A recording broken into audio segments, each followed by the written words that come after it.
Hi, so it's been almost a year since I've managed to make a video. Being a disabled single parent during a pandemic has made it really hard to find time to make videos. I don't get a lot of peace and quiet time. We share a bedroom due to our housing situation, and so I don't like have a place I can go into at night and make it quiet and good for filming videos. So anyways, it's been almost a year. I am at almost 2 years post Chiari decompression. I have added diagnoses to my list. So my diagnosis list currently is, if I don't forget any of them, migraines, celiac disease, Chiari malformation, fibromyalgia, hypermobile type EDS, a gait disorder, anxiety. Did I get them all? I think I got them all. I'm never quite sure. I have hip dysplasia. It doesn't really seem to affect me right now, but it could be, and I don't know. Could be part of my walking issues. And I don't really have a specialist helping with this. And I've had a chronic cough since September, and it is now end of May. So it's got better, and I had an inhaler for a long time, and then they took me off the inhaler. But anyways, and I have orthostatic hypotension and low blood pressure. So I deal with a lot every single day, and finding time to make videos, as much as I would really like to, it hasn't happened. I would love to be able to make videos to help people figure out how to get through the process of figuring out they have Chiari, getting a diagnosis, getting testing. I would love to do stuff like that to really help figure things out and help, guide people. It helps me anytime anyone is willing to share their story. So I try to pass that on, but I haven't been able to do anything. So my last video was about my orthotic. It has been so amazing. Almost a year with my orthotic, and I am able to walk so much better with it. Without it, I just kind of hobble around. I can't bear all of my weight on my leg without my knee buckling. And if I try to walk, my foot, I have foot drop, so my foot doesn't want to lift up. It just kind of wants to flop around.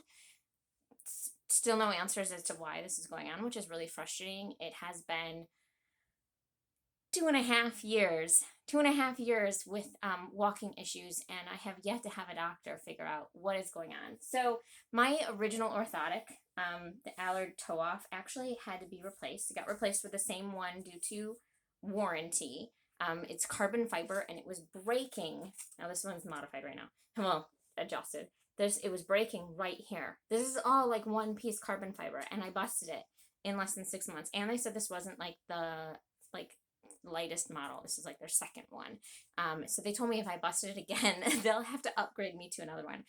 This right here is currently has hot glue with some bandaging tape around it, because the way these metal is on here, it was digging into my shoes and destroying the inside of my shoes. And I don't have money to replace shoes constantly, so that is my kind of like rigging to make that work and last longer. Hopefully this orthotic will last me longer than 6 months, but who knows? It might. It might not. I'm trying to think what else is going on in my life. I had a tilt table test that officially diagnosed me with orthostatic intolerance, orthostatic hypotension. Since about age 11 or 12, I've been having issues where I would stand up, walk across the room, and then black out. I remember some pretty vivid times of that happening.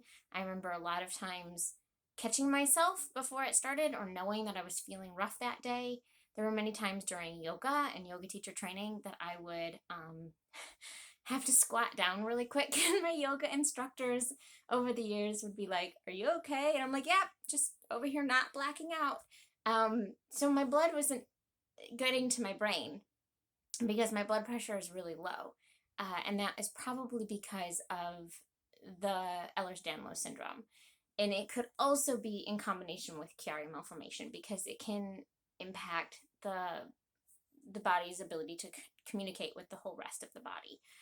So when I stand up, my blood pools in my legs, and my heart, my blood vessels can't squeeze enough to pump it back up. And it can happen in my arms, my legs, everything. I'll get like really bugged out veins. And then if I hold my hands up like this, it drains out. So I've been taking medication. I check my blood pressure most days, a couple times a day most days. And I've been taking medication to try to bring my blood pressure up, along with other things like lots of electrolytes and all kinds of stuff. So that's been a big thing I've been trying to manage because it had gotten better and I hadn't been having as many issues with it, and now it's getting worse again. And I'm not sure if maybe like the hot weather might have a factor in it as well. So far as Chiari surgery has gone, I feel like I am fully recovered from surgery as much as there is to be. Like my scar is really great. I don't have any like sensitivity in that area. I don't have any nerve pain. I know a lot of people that get nerve pain or numbness and things like that. I didn't get any of that.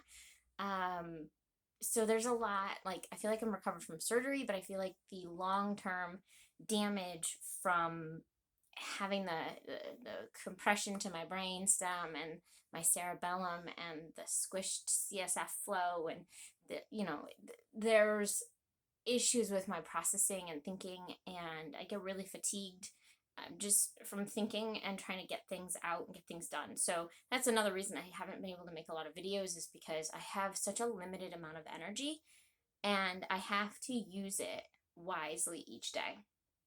So I'm actually pretty tired right now because even though I'm kid free and I for a few days and I slept in, I'm really tired. Yesterday I had a 5-hour neuropsychological examination or evaluation, and it was really intense. The woman I worked with was really great, really wonderful to work with. So it didn't feel like torture, but there were times I made jokes like, "Who invented this? I need to write them hate mail." Like, it was terrible.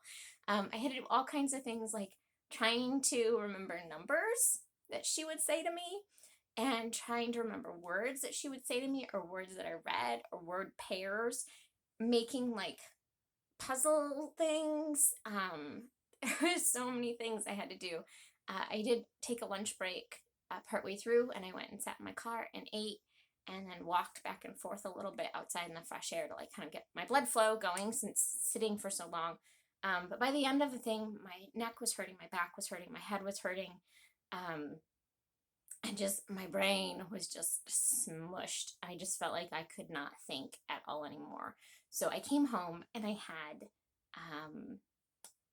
like an hour where I just sat there going, I should watch a movie because I didn't want to go to sleep and mess up my sleep. I really wanted a nap, but I didn't want to do that. So I thought, well, I should watch a movie. It took me an hour of barely moving to finally decide, okay, I will watch a movie. And then I was able to watch a movie, and then I got moving around a little bit more afterwards, and my head was hurting still. So it was just a lot. And I had to think, like, I would really like to go for a walk, but I don't think I can handle that. Like, even just a walk around the block was going to be too much. So I put on my shoes and I walked to the mailbox, which is just downhill, and just downhill the driveway, little hill, and walked to the mailbox, walked back up. My head was hurting more. I was feeling more tired. I was like, well, that wasn't a good idea. So I got my a camp chair out, and I sat on the porch and read a book because I wanted to be outside. It was so nice. It was cool, but warm enough and not too sunny, and it was really nice. So yeah, so I've got a lot, just like every day, trying to figure things out. So today I was like, oh, I really want to make a video. I've had it on my plan since I knew I was going to have a kid-free few days. The other big stuff going on is that I'm trying to get assessed for what's called tethered cord syndrome, where basically the spinal cord is like not moving freely within the spinal column, and it's usually attached down low inside the spinal column, down in there. It seems to be pretty common with EDS, or a lot of the people I've talked to who have it also happen to have EDS. Unfortunately, it's not showing up on my MRI, which means that it could be occult tethered cord, which just means like it's not on the MRI, like it's not super apparent.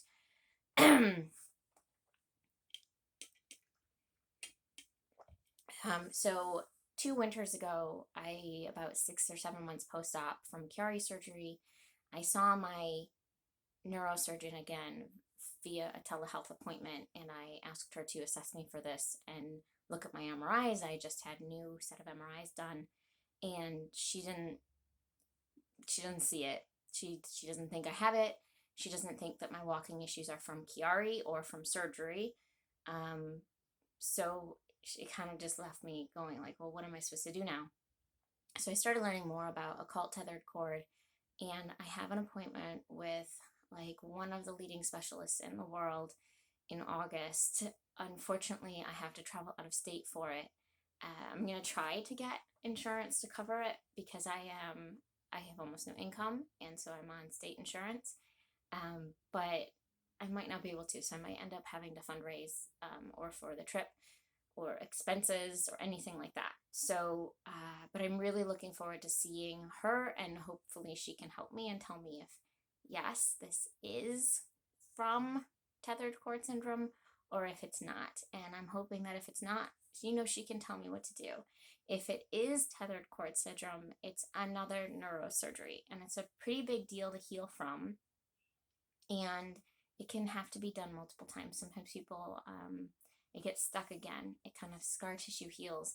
Now, a lot of people with Ehlers-Danlos syndrome have a hard time healing from things and have keloid scars or really thick scars or scars that stretch or scars that just don't heal right.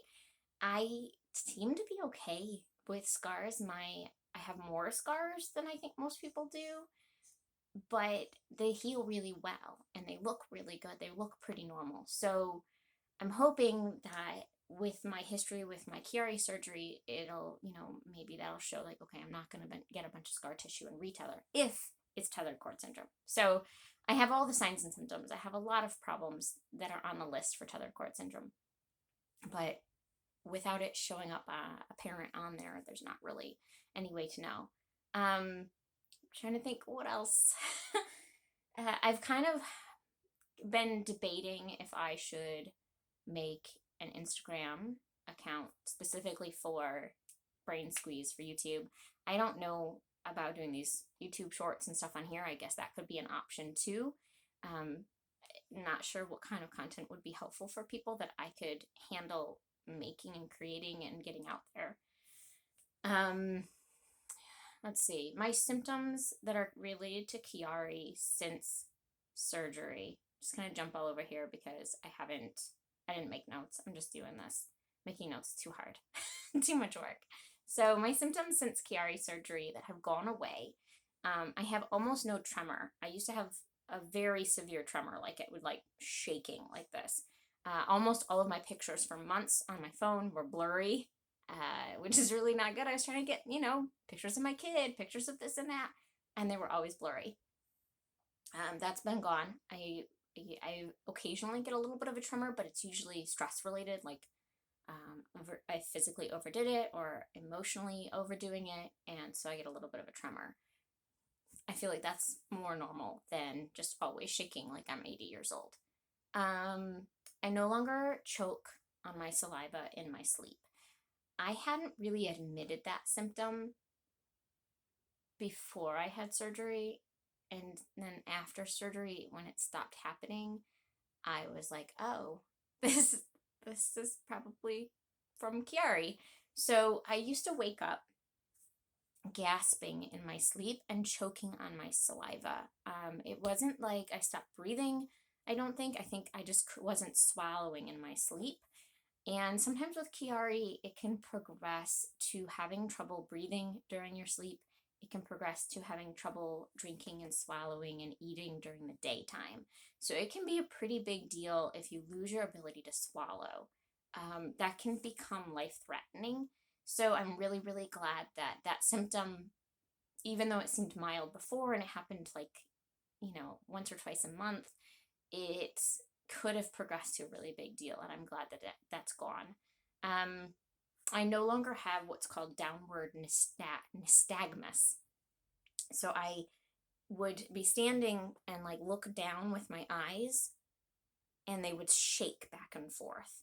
I could feel it, I could see it, like everything was shaking, and it was really hard to see anything.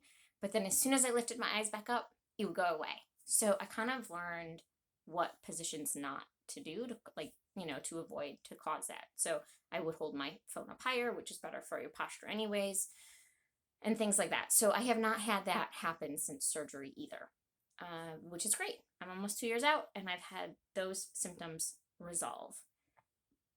I was really, really hoping for a little relief in the headaches and migraines, but I have not. I still feel a lot of constant pressure, and I'm going to be seeing an ENT soon.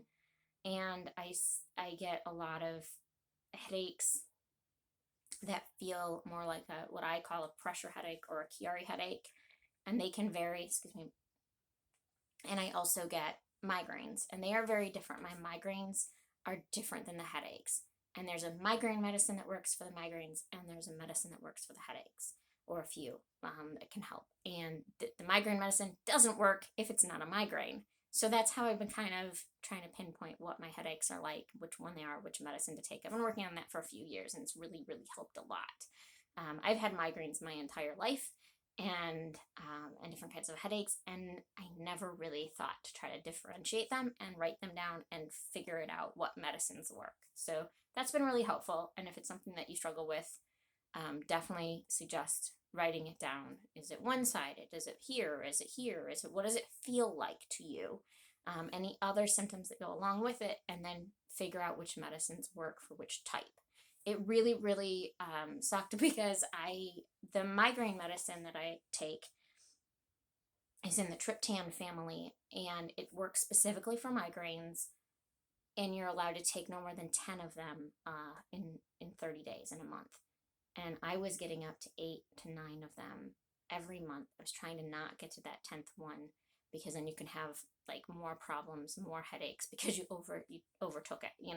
So I would try to never take more than 9 in 30 days, and I was maxing out my dosage and having to refill my prescription a whole lot. So I started with a new neurologist in December and of 2021, and we decided to go with an injected once a month shot. So I could do a whole video about that. Maybe I should. That would be a really good thing to try to explain and talk about, because it's not something I thought I would ever do. He pretty much called me out on downplaying the number of migraines that I get a month. When I mark them in my phone calendar, I usually only mark the ones that are a 5 or above in pain, something that I might actually take medicine for, not like my constant low grade 2 to 4.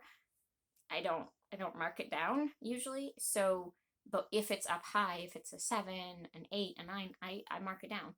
So, and I try to say whether it's a headache or a migraine. And I was getting 12 to 15 on average of the bad ones every month. And so he said, well, if you added in all of your lower level ones, would you have more than 15 a month? And I said, yeah, it'd be like 20 at least, maybe more a month. Especially considering when I wake up in the morning, I usually have a headache.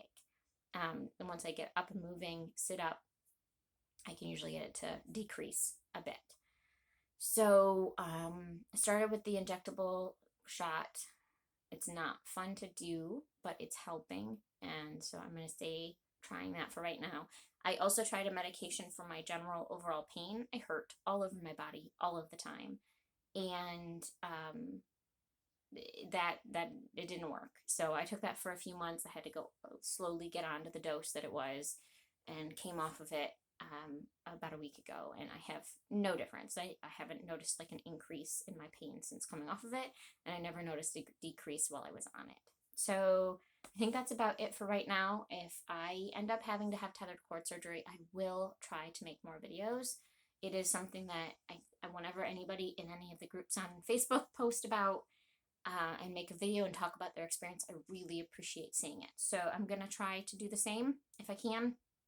I am going to just post this as is. I don't think I'm going to edit it. It's a lot of work to try to do it, and I'm just going to try to post it as is. Get it done, get it posted. I would love to be able to make a weekly video, maybe explain something else about a condition I have or what I deal with. But at the same time, I'm trying to find a way to balance not living just as a person with these chronic health conditions, and I don't want it to just constantly define every part of my life. So that's one of the reasons I'm tentative to say open an Instagram account just for the Brain Squeeze page, so that I don't want to fixate on it too much, but at the same time, it helps to have a place to talk about it and educate people if there's a way I can help other people as well. So if you are out there watching and you have anything to suggest or request a video type or something you'd like to see me talk about or explain about, I would appreciate the feedback. Thank you. Bye.